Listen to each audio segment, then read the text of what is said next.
Jumpa lagi dengan saya Arif Setiawan. Kali ini saya akan membahas tentang bagaimana keadaan yang saat ini terjadi, yaitu banyak orang yang FOMO terhadap saham teknologi. Sebelumnya di Indonesia mungkin baru mau boom ya untuk saham teknologi ini, karena kalau di pasar Amerika sendiri sudah berapa tahun yang lalu itu saham yang memiliki kapitalisasi pasar yang besar itu merupakan saham teknologi. Di Indonesia sepertinya akan memulai. Kenapa saya bilang sepertinya akan memulai? Karena sudah banyak perusahaan yang berencana untuk meng-IPO-kan sahamnya di Bursa Efek Indonesia, di mana nantinya juga ketika saham tersebut banyak diminati oleh investor, maka sahamnya kemungkinan juga memiliki kapitalisasi pasar yang cukup besar. Untuk saham teknologi yang berada di Indonesia saat ini, tidak semua saham teknologi ini sudah mempunyai profit. Ada juga yang istilahnya masih membakar uang atau sedang melakukan branding supaya banyak user yang memakai aplikasinya, seperti itu. Sebagai contoh, beberapa hari yang akan datang akan ada listing salah satu aplikasi belanja online yang akan melantai di bursa. Saham tersebut posisinya saat ini masih merugi. Namun kenapa kok banyak orang yang cenderung berminat investasi di saham yang masih merugi?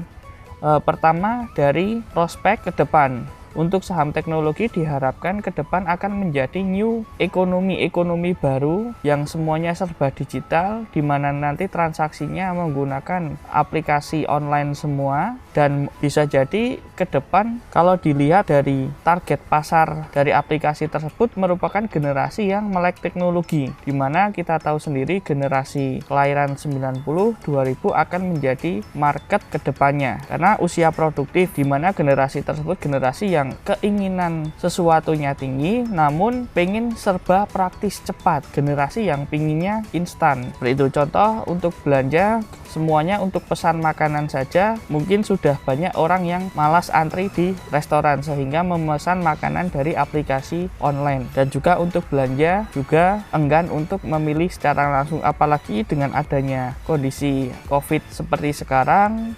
Orang sudah terbiasa semuanya serba online, seperti itu. Jadi membuat kebiasaan seseorang itu berubah menjadi serba online di situ ke depan. Saya rasa seperti itu pendapat saya. Lalu kedua, melihat dengan pangsa pasar di Indonesia ini masih sangat luas, di mana banyak daerah-daerah yang masih belum maju mungkin dari akses jalan semuanya dan ketersediaan barang, di mana memungkinkan seseorang untuk belanja yang tidak ada di kotanya. Sebagai contoh, memesan suatu barang melalui aplikasi online, seperti itu. Lalu ketika semuanya serba online, maka diharapkan user dari aplikasi tersebut akan semakin banyak bertumbuh. Untuk saham teknologi seperti ini biasanya investor menilai ketika banyak orang yang memakainya dan untuk usernya, maka investor akan semakin senang dengan saham tersebut. Lalu kemudian diharapkan ketika semua orang sudah mempunyai aplikasi tersebut dan sudah terbiasa memakai aplikasi tersebut, maka kemungkinan nantinya perusahaan itu akan mendapatkan untung. Dari mana untungnya? Bisa jadi dari iklan ataupun dari biaya administrasi penjual atau dari pihak usernya, seperti itu. Kita belum tahu untuk mekanismenya seperti apa, namun kemungkinan arahnya bisa jadi seperti itu untuk membuat perusahaan aplikasi online tersebut menjadi